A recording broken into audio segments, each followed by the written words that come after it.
자, 이제 계속해서 강의하겠습니다. 몇 년 전에 한국에서 어떤 분이 오셨는데, 이 남편이 서울대 치대 교수였습니다. 그리고 부인이 그 숙명여대에서 학부와 그리고 대학원 석사학위까지 받으신 분이었습니다. 근데 이 남편과 이 부인이 DMB에 면허증을 취득하러 갔습니다. 근데 이 남편 같은 경우에는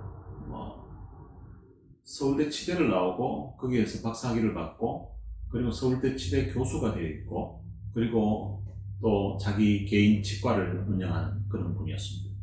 근데 이분은 평생을 살아오면서 시험이라는 시험을 한 번도 떨어져 본 적이 없고 거의 최고 점수를 받았던 사람이었습니다. 거의 완벽한 수준. 서울대 치대 들어가기도 사실은 쉽지 않잖아요. 근데 서울대 치대에서 박사학위를 받고 또 서울대 치대 교수가 된 사람. 그리고 UCLA 이제 교환 교수로 미국에 방문을 한 그런 가운데 있었고요. 그리고 이 부인은 숙명여대 대학원을 나오셨는데 그래도 여자분이 숙명여대 석사학위까지 했으면 사실 여자분도 상당히 많이 배우신 분이죠. 근데 이 남편이 서울대에서 박사학위를 받고 교수를 하고 있으니까 이 숙명여대 이것은 학교도 치지 않는 거예요. 그러니까 늘 부인을 무시하고 이렇게 한 거예요. 그런데 시험을 치러 갔는데 남편이 떨어지고 부인은 합격을 한 거예요. 그러니까 남편이 연습하는 동안에는 이 남편이 워낙 잘하고 똑똑하고 이래가지고 부인 연습할 때 자기는 이제 적게도 된다고 하고 한번 해보더니 부인 연습할 때 이제 시간을 많이 하도록 그러면서 부인 연습할 때에도 계속 옆에서 잔소리를 한 거예요. 이걸 똑바로 못한다 그러고 뒤에서 자꾸 야단을 치고 이렇게 잔소리를 한 거예요. 그러니까 부인이 안 그래도 처음 미국 와서 면허증을 취득하려고 하니까 긴장이 되고 불안하고 또 운전은 주로 남편이 하셨기 때문에 자기가 또 한국에서도 그렇게 운전을 많이 한 상황이 아니라서 운전 자체도 좀 서툰 면도 있고 거기에다가 이 미국에서만 있는 그런 도로 구조, 스탑 사인, 신호등 이런 것을 하려고 하니까 너무 긴장이 되고 힘든 거예요. 거기에다가 남편이 신경질적으로 무시하고 옆에서 이러니까 너무 짜증이 나고 열을 받는 그런 상황이었어요. 근데 막상 시험을 쳤는데 남편은 떨어지고 부인은 합격을 한 거예요. 이 남편이 자기 성질을 못 이기는 거예요. 성질을 못 이겨가지고 열을 받아가지고 하는데 이 남편이 이제 화장실을 간 사이에 이 부인이 하는 이야기가 너무 잘 됐다는 거예요. 뭐가 잘 됐는가 하면 자기는 합격하고 남편이 떨어진 것이 너무 잘 됐다. 이게 지금 남편이 시험을 떨어져가지고 남편은 자기가 한 번도 시험이라는 시험을 떨어져 본 적이 없었는데 서울대 학력고사에도 합격을 했고 대학원 시험에도 의사고시에도 모든 시험에 다 합격하고 이렇게 했었는데 그런데 이 미국 와서 자기 부인도 한 번만에 취득했던 그 면허증 시험을 떨어지고 나니까 이게 자기 성질을 못 이기는 거예요. 어떻게 내가 떨어질 수 있냐. 그런데 그 상황을 보면서 앞에 성질 나 있을 때는 남편이 열받아 있을 때는 말을 못하고 남편이 이제 보이지 않으니까 너무 잘 됐다는 거예요. 너무 좋았어. 이런 부분 보면 이게 한 몸 아닌 거죠. 한 몸일 경우에는 남편이 막 떨어져서 열을 받고 속이 상하고 이러면 옆에서 부인도 참 어떡하냐고 차라리 그냥 내가 떨어지고 당신이 됐어야 되는데 하고 이렇게 반응해야 되는데 남편 떨어진 거 그거 보고 너무 잘 됐다고 이렇게 그리고 이제 얼마 후에 남편이 다시 시험을 치고 남편 면허증을 따게 됐습니다. 그런데 이 남편의 삶에 변화가 있었다고 그 부인을 통해서 들었습니다. 어떤 변화인가 하면 전에는 자기가 무슨 실수를 하고 또 집에 아들이 중학교 2학년짜리 아들이 하나 있는데 이 아들이 시험을 치는데 예를 들어서 100점 만점에 95점을 맞아도 98점을 맞아도 이제 뭐 때문에 틀렸냐고 그 문제 가져오라고 해서 이렇게 풀어보라고 하면 야, 이 문제를 내가 원래 모르는 문제야. 야, 이게 이런데 이걸 내가 모르냐고 이러면서 이제 아버지가 이야기해 주는데 그 이야기해 주는 투가 아주 막 야단치고 책망하고 이런 스타일이에요. 이게 100점 만점을 맞아야 그게 되는데 근데 한 문제를 틀렸다 이거예요. 근데 그걸 왜 틀렸냐? 내가 생각해보면 이게 내가 다 아는 문제인데 왜 틀렸냐. 그래서 야단을 치고 이러니까 보통 일반적으로는 98점, 95점 이러면은 뭐 다 A잖아요. 잘했다고 막 이럴 건데 근데 100점 만점을 맞지 않으면 이 아버지의 만족이 안 되는 거예요. 근데 이 아버지가 운전 시험을 한번 떨어지더니 그 다음 자기 아들이 뭘 실수를 했는데 보통은 실수하면 왜 그것도 똑바로 못하냐 그러고 막 야단을 치고 책망을 하고 이렇게 했는데 근데 그 아버지 입에서 괜찮다고 그럴 수도 있지 이런 말 하더래요. 괜찮다고 그럴 수도 있지. 그리고 이 부인도 자기가 뭘 실수를 한 적이 있었대요. 실수를 한 적이 있었는데 그랬더니 전에 같으면 아이 그거 정신 똑바로 안 차리라 하고 어떻게 그걸 실수하냐고 하고 확 야단을 치고 그것도 똑바로 못하냐 하고 이렇게 무시하면서 말을 던졌는데 그런데 자기가 실수했을 때에 이 남편의 반응이 괜찮다고 뭐 그것까지 그러냐고 괜찮다. 시험을 한번 떨어지더니 남편이 사람이 바뀌더래요. 때때로 우리 인생도 그럴 때가 있습니다. 성공으로만 쭉 가는 게 좋은 것이 아니라 때때로 인생에 실패도 해보고 때로는 떨어져 보기도 하고 때로는 참 힘든 그런 과정을 겪어보기도 하면 그 과정을 통하여서 이런 가운데 있는 사람들을 이해하게 됩니다. 이 부부가 한 몸이 된다는 그걸 지금 이야기하고 한 몸이 돼. 그리고 한 몸이 되려고 하면 서로를 좀 배려하고 서로를 이해하는 그런 마음이 필요합니다.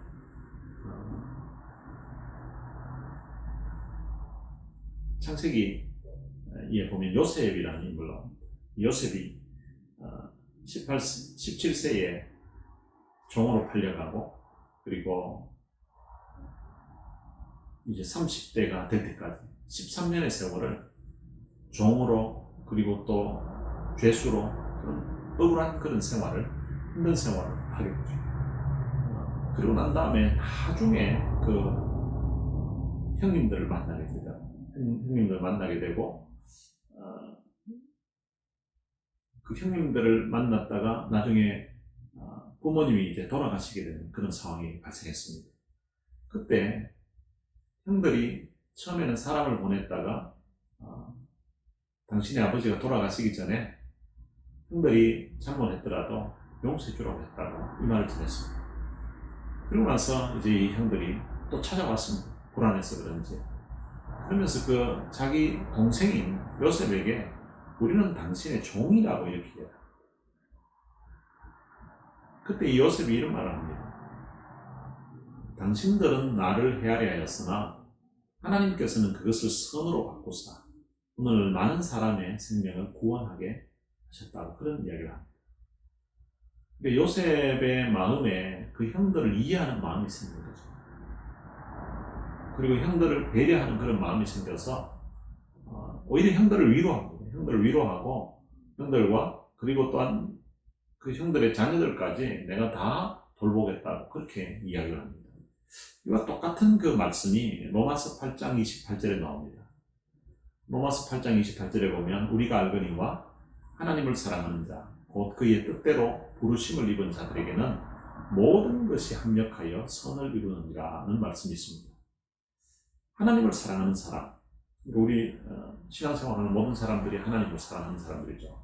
그리고 그의 뜻대로 부르심을 입은 사람, 바로 오늘 우리들이 하나님의 뜻대로 부르심을 입은 사람들이에요.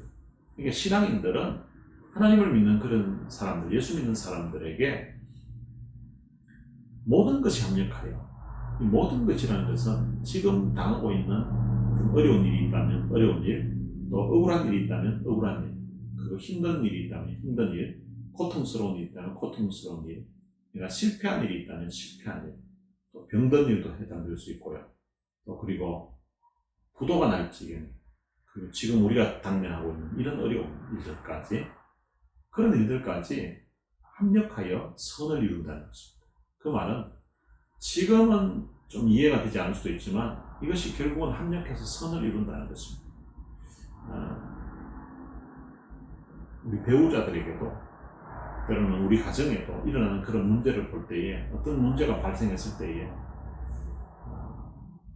이게 아내 탓이라고, 그리고 이게 남편 탓이라고, 이게 자녀들 때문이라고, 그것 때문에 어떤 다툴 것이 아니라 지금 우리가 실패하고 또 누구 한 가족이 실수해서 발생하는 이런 문제까지라도 이 말씀에 그대로 적용을 해본다는 거죠. 그러면 그들에게 어떤 배려할 수 있는 마음이 생깁니다. 이런 실수를 내 배우자가 해도 이런 문제들도 결국은 내가 실수했다고 내 인생이 어떻게 되는 것이 아니라, 내가 이번 한 번 잘못으로 내 인생이, 우리 가정이 끝나는 것이 아니라 합력해서 하나님은 선을 이루어 가신다는 거죠. 서로를 배려할 수 있는 그런 마음이 필요합니다. 그리고 세 번째, 첫 번째는 남자가 부모를 떠난다 그래요. 그리고 두 번째는 남편과 아내가 한 몸이 되어야 되고, 그리고 세 번째는 있는 모습 그대로 사랑하는 것, 있는 모습 그대로 받아들이는 그 모습이다. 창세기 2장 25절에 보면 아담과 그의 아내 두 사람이 벌거벗었으나 부끄러워하지 아니하니라. 그러니까 두 사람이 벌거벗었는데 부끄러워하지 않았다는 거죠. 물론 두 사람밖에 없으니까, 에덴 동산에 두 사람밖에 없으니까 벌거벗어도 두 사람이 다니까 부끄러워할 그런 이유는 없을 거라고 이렇게 짐작할 수도 있습니다. 그런데 두 사람밖에 여전히 없었는데 이 사람들이 죄를 짓고 나니까 그 다음에는 남의 허물이 보이기 시작한 거예요. 그리고 자기 몸을 부끄러운 부분도 알게 되고, 그래서 서로 자기 몸을 가리게 되고, 그리고 남의 허물도 보게 되는 거죠. 그리고 남의 허물을 발견하게 되면서 남 탓을 하게 되는 거죠. 괜히 자기들을 유혹했다고 된 탓도 했을 수도 있고요. 그리고 아담에게 하나님이 물었더니 하나님이 주신 저 여자가 나로 하여금 그 선악을 알게 하는 나무 그 실과를 먹게 했다는 거죠. 얼마 전까지는 이 아담이 그 자기 아내를 이렇게 표현했습니다. 뼈 중에 뼈요, 살 중에 살이다. 뼈 중에 뼈, 살 중에 살. 내 몸이라는 거죠. 얼마 전까지는 내 몸이고 그렇게 소중하다고 그렇게 고백했었는데, 그런데 죄가 들어오면서 이제 허물이 보이기 시작했다는 거죠. 그러니까 이 죄가 들어오기 전에는 있는 모습 그대로 받아들이고 있는 모습 그대로 사랑했다는 것입니다. 이 가정의 문제가 발생하게 된 것이 바로 이 죄가 들어오면서 그랬다는 거죠. 이 죄는 남편과 아내의 역할을 변질시키고 비틀어 놓고, 그리고 이 범죄로 인해서 사람들의 삶에 문제가 발생하기 시작했습니다. 어떤 현상이 일어났는가 하면 범죄 후에 이제 부끄러움을 느끼게 된 거죠. 범죄 전에는 벌거벗었음에도 불구하고 서로 부끄러움을 못 느꼈습니다. 그리고 두 번째로는 범죄 후에 두려움을 느끼기 시작했습니다. 범죄 전에는 두려움이라는 자체가 무엇인지를 그들이 몰랐습니다.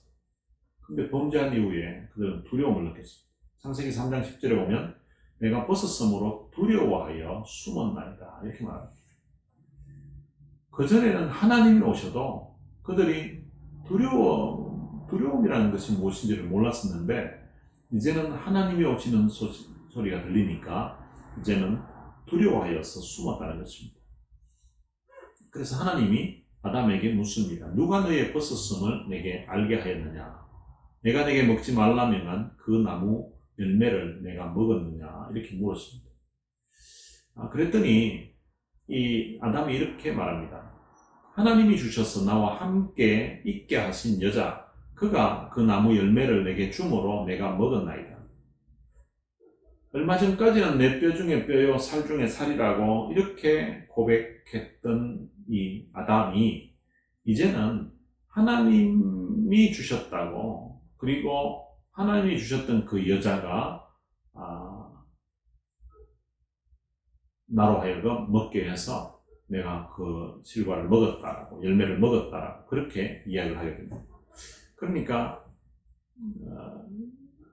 자기가 열매를 먹었던 것이, 선악을 알게 하는 나무 그 열매를 먹었던 것이 온전히 자기 책임으로 보는 것이 아니라 이제 남의 허물을 보게 되는 거죠.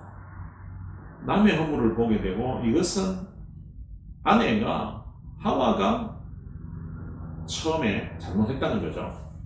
그리고 그 책임을 전가하게 됩니다. 자기 탓이 아니라 남 탓으로 돌리는 거죠.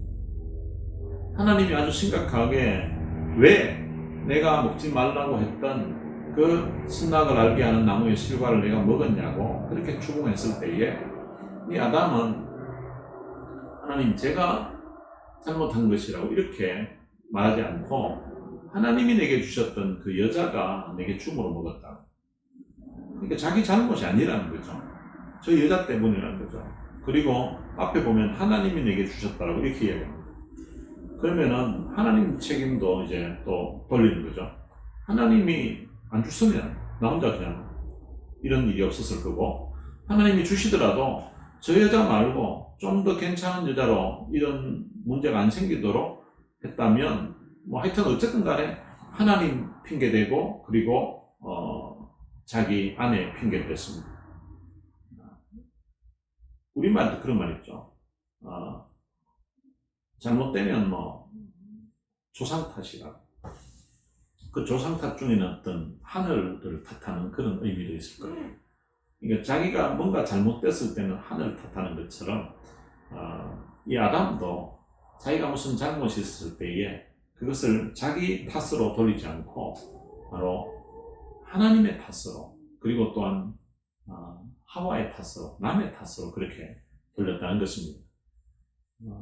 요나 같은 경우에는 하나님이 그를 불러서 니느웨로 가서 하나님의 그 말씀을 전하라고 했습니다. 그런데 이 요나는 니느웨와는 정반대 방향인 다시스로 갔습니다. 그런데 그 가는 길에 하나님이 풍랑을 일으키죠. 풍랑을 일으키는 가운데서 그 배 안에 있던 사람들이 갑자기 큰 폭풍을 만나다 보니까 이거 어떻게 살아갈 수 없을까?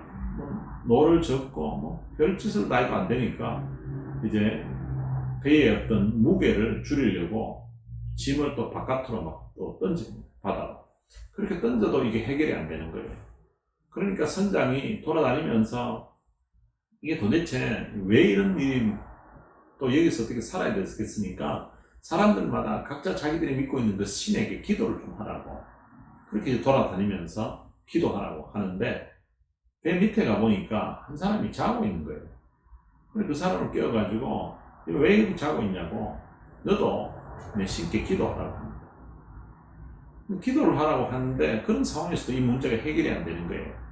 그래서 이거 도대체 이건 누구 죄 때문에, 도대체 누구 때문에 이런 문제가 발생했을까? 어떤 신이 노했다고 생각한 거예요. 그래서 이건 누군가 그 신에게 잘못을 한 그런 죄를 지은 사람이 있을 거라고. 그래서 그 죄를 지은 사람이 누군지를 선택하기 위해서 그 당시에는 이제 제비를 뽑는 것이 선택하는 방법이었어요. 그래서 제비를 뽑는데 이 요나의 제비가 뽑힌 거예요.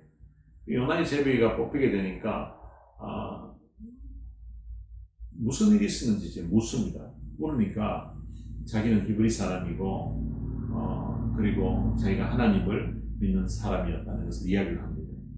그리고 여러분들이 큰 폭풍을 만난 것이 내 탓이라는 것을 나의 연고인들을 내가 안다고 그렇게 이야기합니다.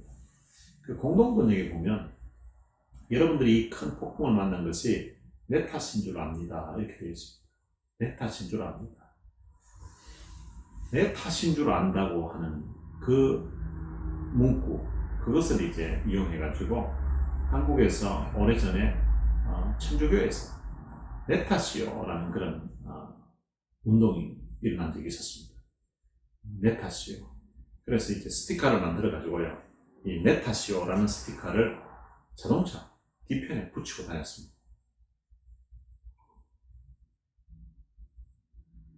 그 문구가 내 탓이요 이러니까 참 뉘앙스가 참 자기 탓이라고 하니까 괜찮잖아요. 그래서 이제 차 뒤편에다가 붙여놓고 이제 전 국민에게 이것을 홍보하고 이렇게 했는데요. 근데 처음에는 이게 좀 신선한 듯이 보였는데 이것이 결국은 실패했습니다. 지금은 뭐 내 탓이요 하는 그런 게 없죠. 이거 왜 실패했을까? 제가 제 나름대로 한번 생각을 해봤습니다. 저는 그 실패한 이유가 자동차 뒤에 스티커를 붙이고 다녀서 실패했다고 그렇게 생각합니다. 내 탓이요라는 것을 자동차 뒤에 붙이면 그것을 누가 봅니까? 내 뒤를 따라오는 운전자가 보겠죠. 그러면 그 내 탓이요를 보는 그 운전자가 어떻게 느끼겠습니까? 뒤에 있는 운전자 보고 이건 네 탓이라고 그러는 거잖아요. 그래서 이 내 탓이요라는 것을 붙이려고 하면 그냥 자동차 안에 자기만 볼 수 있는 데다가 붙이고 이렇게 해야 되지, 그것을 차 뒤편에다가 붙여놓으니까, 아니면 자기 집에 자기 안방에다가 그렇게 붙여놓고 내 탓이요 이렇게 해가지고 아침에 일어날 적마다, 그리고 또 잠들기 전에 그것을 보고 오늘도 무슨 문제가 일어났던 것이 내 탓이구나 이렇게 받아들여야 되지, 그것이 아니라 이것을 자동차 뒤편에다가 붙여놓으니까 결국은 내 탓이요 라는 문구는 내 탓인데, 근데 그 보는 사람이 자기가 자동차 뒤에 있는 걸 자기가 잘 안 보잖아요. 그러니까 주로 앉아 뒤에 따라오는 사람이 보니까 이게 내 탓이 아니라 이게 네 탓이요 라고 이렇게 되니까 실패했다고 생각되어집니다. 마이크 펜스라는 지금 미국의 부통령이 있습니다. 이 부통령이 어릴 적부터 이제 기독교 집안에서 자란 거예요. 근데 기독교 집안에서 자랐는데도 제대로 신앙생활을 하지 않고 그냥 교회 그냥 다니는 정도의 어떤 수준이었습니다. 근데 이제 대학을 들어갔는데 대학에 가서 보니까 굉장히 참 자신감 있고, 그리고 마음에 막 이상한 기쁨이 있고, 그리고 뭔가 이제 막 평화가 이제 느껴지는 그런 표정, 그런 사람들이 보이는 거예요.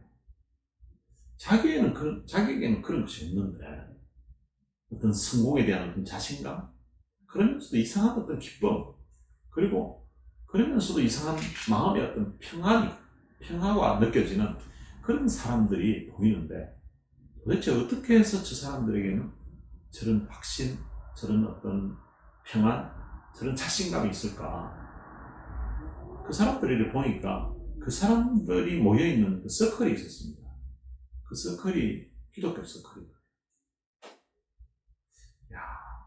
쟤들은 다른 애들하고 하는 건 좀 다른 것 같다고 생각한 거예요. 그래서 자기도 그들만이 가지고 있는 그런 어떤 자신감, 그리고 어떤 기쁨, 그리고 평화, 이런 것들을 자기도 같이 한번 느껴보려고 그 서클에 가입을 했습니다. 서클에 보니까 참 멋있는 아이들이, 참 멋있는 친구들이 많은데, 그 중에 특별히 자기 마음에 드는 한 남자가 있었습니다. 근데 참 자신감도 있고, 그리고 참 뭔가 기쁨도 있고, 확신에 차 있는 그런 모습으로 지내는데, 근데 그 친구 목에 보니까 십자가 목걸이가 있는 거예요. 저 십자가 저 목걸이를 해서 그런가, 이런 생각을 한 거예요. 근데 십자가도 아직도 멋있는 거예요. 그래서 그 친구에게, 그 목걸이 어디서 샀냐고, 나도 그 목걸이 좀 하나 가지고 싶다고, 내 목에 좀 걸고 싶다고, 어디는 좀 가르쳐 달라고, 어디 샀는지 그렇게 이야기했어요. 그때 그 친구가 마이크 펜스에게 이런 말을 했다고. 마이크, 십자가는 내 목에 걸기 전에 내 마음에 먼저 걸어야 해. 마이크. 십자가는 내 목에 걸기 전에 내 마음에 먼저 걸어야 돼. 이렇게 이야기해 주셨다는 거죠. 근데 그 말이 대학생이었던 이 마이크 펜스에게 계속 며칠간 되뇌있다. 계속 그 말이 생각이 났다.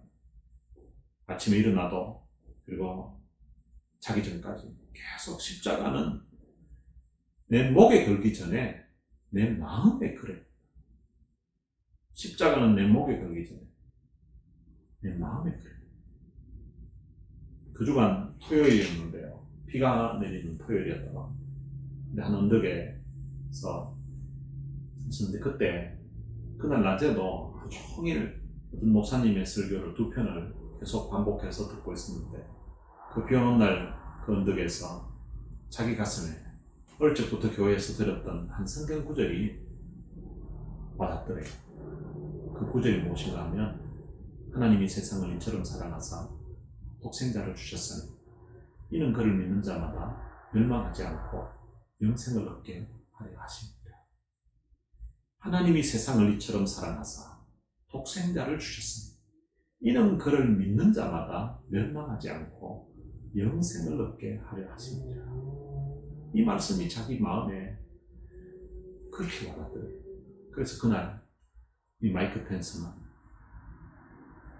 예수님을 믿기로 결단하고 예수님을 그의 개인의 구세주로 영접했다는 것입니다. 그날의 그 사건은 오늘 미 합중국의 부통령 마이크 펜스로 만들었다고 그렇게 강정을 하는 것을 들었습니다.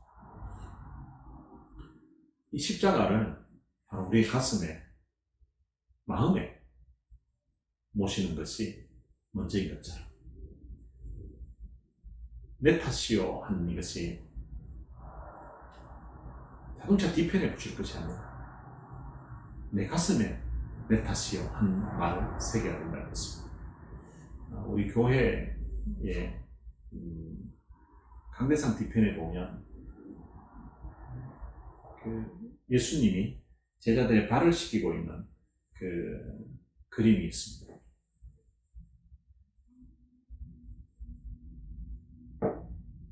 그 그림은 제가 저희 교회 뒤에 배너를 만들 때에 배너 뒤편에는 보면 하늘 어떤 구름이 있고 그리고 그 비둘기가 성령을 상징하는 어떤 비둘기가 날고 있고 하는 그 뒷 배경이 있습니다. 영상을 찍을 때나 또 교회에서 볼 때에 좀 밝고 또 좋은 어떤 이미지 하기 위해서 했습니다. 옛날에 초창기에는 뒤에 이렇게 벌겋해가지고 강대상을 그 벌건디색으로 했었는데 지금은 그냥 밝게 이렇게 해놨습니다. 근데 그것을 펜을 이렇게 프린팅 오다하면서 밑에 그림을 하나 넣었습니다. 예수님이 제자들의 발을 씻기는 그 장면을 밑에 이제 넣은 거예요. 그것도 넣으려고 하니까 그 프린트하는 데서 그냥 해주는 것이 아니라 그 도안을 팔더라고요. 그 도안을 따로 인터넷에서 오더를 해서 그 프린트를 해달라고 하니까 그걸 해줬습니다. 그래서 그 교회 본당 강대상 뒤에 그 배너가 있습니다. 근데 그 배너 중에 앞에서 앉아서 보면 뒤에 이제 하늘, 비둘기, 구름 뭐 이것밖에 안 보여요. 제일 밑에는 그 피아노 반주자나 아니면 찬양 팀들, 드럼 치는 사람들 들어갈 때 그때만 보여요. 그래서 그걸 주로 보는 사람이 저만. 제가 강대상 올라갈 때 그리고 새벽 기도 설교하고 이제 같이 기도할 때 저는 이제 거기서 강대상에 뒤로 돌아서 무릎을 꿇고 이제 기도하면 제일 먼저 보이는 것이 바로 그 예수님이 제자의 발을 씻기는 그 손이 보이고 그 발이 이제 보입니다. 그걸 보면서 제 마음에 이제 나도 저렇게 살아야지. 예수님이 제자의 발을 씻겨주셨던 것처럼 나도 저런 마음으로 살아야지. 겸손한 마음으로 섬기는 마음 그렇게 살아야지. 올라갈 적마다 보이면 그걸 제 가슴에 새깁니다. 그리고 기도할 때도 그것을 보면서 제 가슴에 새겨요. 교인들은 그게 있는지 없는지 잘 보이지 않습니다. 앞에 와서 강대상 쪽으로 와야 그게 보이고, 앞쪽에 있는 사람은 뭐 전혀 보이지 않습니다. 강대상이 가려가지고. 근데 저만 보기 위해서 갖다 놓은 거.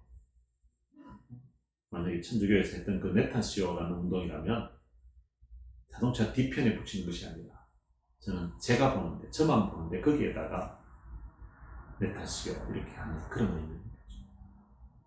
저희 교회 이름이 둘로스예요. 헬라어로 둘로스는 종이라는 뜻입니다. 주님이 나는 너희 중에 섬기는 자로 있다고, 그리고 제자들의 발을 씻겨줬던 그런 어떤 마음으로 나도 그런 마음으로 살겠다. 또 우리 교인들도 그런 마음으로 살았으면 하는 바람에서 둘로스로 짓고, 그리고 또한 강대상 편의 배너에도 그런 그림을 넣었습니다.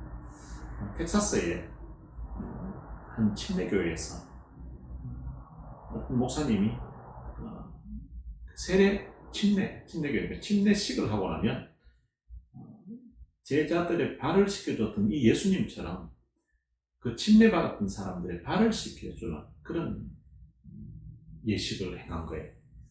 그렇게 했던 이유는 이제 오늘 예수 믿고 이제 침례를 받았으니까 이제 앞으로는 어떻게 살아야 되는가 하면 마치 예수님이 제자들의 발을 씻겨주셨던 것처럼 여러분들도 이제 다른 사람들의 발을 씻겨주는 이런 섬기는 모습으로 살아야 된다.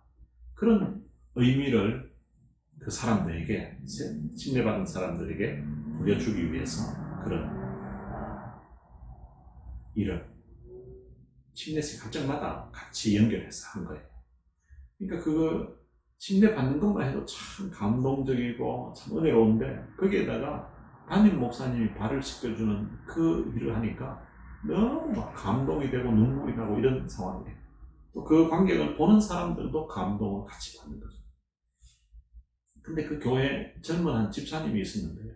그 젊은 한 집사님이 그걸 보면서 마음이 좀 시험에 들었던 분이 있는 것 같아요. 그래서 이분이 담임 목사님을 찾아왔습니다.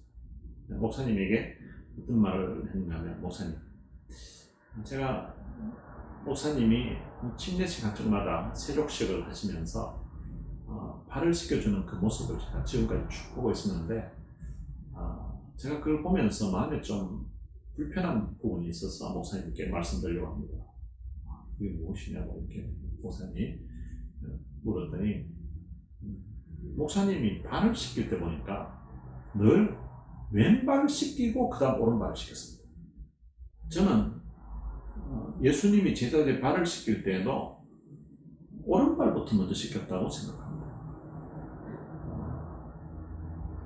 성경에 보면 항상 오른쪽이 축복의 자리고 오른쪽에 있는 사람들이 다 하나님이 원하시는 그런 모습이었다고 성경은 기록하고 있습니다. 하나님이 하나님의 백성들을 도울 때에도 보면 나의 의로운 오른손으로 너를 붙들어 준다고 그렇게 말씀하고 있습니다. 그래서 저는 목사님이 왼발부터 너를 씻기는 걸 보고 마음이 편하지 않았습니다. 그래서 다음부터 세족식 할 때는 목사님이 오른발부터 씻겨줬으면 좋겠습니다. 그렇게 이야기를 한 거예요. 그랬더니 목사님은 사실 뭐 오른발을 씻기느냐 왼발을 씻기느냐 이거 별 생각을 안 하고 이때까지 했거든요. 그리고 지금 그 집사님이 하시는 말씀이 맞다고 생각도 들지 않고, 근데 자기는 왼발을 씻기냐 오른발을 씻기냐 거기에는 별 의미가 없어요. 그 발을 씻기는 그 겸손함, 섬김, 그것에 포커스를 두고 있기 때문에. 그래서 집사님이 오른쪽이 축복의 자리고 뭐 하는 그걸 뭐 논쟁하고 싶지도 않았고 해서 집사님 알겠습니다. 그럼 제가 다음부터는 오른발부터 씻겨줘요. 이렇게 이제 대답을 했습니다. 그러고 나서 그 다음 침례식이 있었는데요. 침례식 하고 나서 그 다음 세족식을 하는데, 이 목사님은 지난번에 이 집사님하고 했던 이 약속을 그냥 잊어버렸습니다. 그냥 습관적으로 목사님은 늘 앉으면 왼쪽 편에 손이 큰 거예요. 근데 이 집사님은 거기 앉아 있으면서 지난번에 목사님이 오른발부터 씻기기로 했는데 이번에는 내 말을 듣고 오른발부터 씻겠냐 그걸 한번 지켜보고 있었습니다. 근데 목사님은 이제 습관적으로 그냥 늘 왼쪽이 먼저 손이 간 거예요. 그래서 그날도 이제 왼발부터 시킨 거예요. 전체적으로 봤을 때는 그 침례식과 세족식이 아주 분위기 은혜롭게 마쳤습니다. 그런데 이 집사님이 화가 난 거예요. 아, 저 목사님은 내가 내 개인의 어떤 의견이 아니라 나름대로 성경적인 근거를 가지고 성경 말씀을 통해서 오른쪽이 하나님이 원하시는 방법이라고, 예수님도 오른발부터 시켰을 것이라고 그렇게까지 이야기했는데, 그게 내 말을 무시하고, 아니 성경 말씀을 무시해. 저런 목사님 밑에서 내가 신앙생활 할 수 없다. 그래서 이분이 자기 친한 교인들 데리고 나간 거예요. 나가서 따로 교회를 이제 개척했어요. 그 교회 이름이 뭔가 하니까 Right Foot Church, 오른발 교회라고. 예수님이 제자들의 발을 씻기시는 그 모습, 그 그림을 보면서 늘 제 마음에 나도 저렇게 살아야지, 그렇게 살지 못했던 부분들을 늘 돌아보면서 그렇게 생활하고 있습니다. 우리 사람들은 다 연약한 존재입니다. 가족들 안에서도 서로 배우자끼리도 서로 연약함이 있습니다. 아내에게도 단점이 있고 또 남편에게도 단점이 있습니다. 그런 단점을 볼 때에 내가 저 배우자의 단점을 보완해 주기 위해서 하나님이 나를 저 사람의 배우자로 세워주셨구나, 그렇게 생각하고 그 연약한 부분, 그 상처받은 부분들을 내가 위로해주고 격려해줘야 됩니다. 그 있는 모습들을 감싸주고 또 품어주고 해야 됩니다. 찬양곡 중에 사랑의 주님이 라는 곡이 있습니다. 그 가사 내용을 보면 이렇습니다. 사랑의 주님이 날 사랑하시네, 내 모습 이대로 받으셨네. 사랑의 주님이 날 사랑하듯이 나도 너를 사랑하며 섬기. 이 가사 내용이 참 너무 좋은 것 같아요. 사랑의 주님이 날 사랑하시네, 내 모습 이대로 받으셨네. 이 부분이 너무 좋은 것 같아요. 내 모습 이대로. 주님이 날 사랑하셨는데 내 모습 이대로, 내 모습 이대로. 찬송가에도 보면 그런 찬송이 있죠. 내 모습 이대로 주 받으옵소서. 내 모습 이대로, 내 부족한 모습 이대로, 내 연약한 모습 이대로, 내 허물만 이 모습 이대로 주님이 받아주셨다는 거죠. 네가 이 정도 수준 되면 내가 받아주겠다, 내가 이거 고치면 받아주겠다, 이런 것이 아니라 내 모습 이대로, 성격도 그리고 뭐 여러 가지 부족한 부분 많이 있지만 이 모습 이대로 받아주셨다는 것입니다. 그 다음 구절을 보면 사랑의 주님이 날 사랑하듯이, 그러니까 내 모습 이대로 받아주면서 날 사랑했던 것처럼 나도 너를 사랑하며 섬기고, 그러니까 배우자끼리도 서로 보면서 우리 남편은 요게 좀 부족해, 우리 아내는 요 부분이 좀 부족해, 그러면서 당신은 왜 이게 안 되냐고, 당신은 이것만 좀 하면 좋겠다고 이렇게 할 것이 아니라 있는 모습 그대로, 있는 모습 그대로 받아주고 있는 모습 그대로 품어주는 거예요. 자녀들에게도 마찬가지입니다. 자녀들에게도 부모가 기대하는 그 기대치에 못 미치는 자녀가 있을 수도 있습니다. 그러면은 그 있는 모습 그대로 받아주는 게 소중합니다. 가정이 정말 행복한 가정이 되려고 하면 있는 모습 그대로 받아주는 거예요. 있는 모습 그대로를 받아주면서 주님이 마치 내 모습 그대로,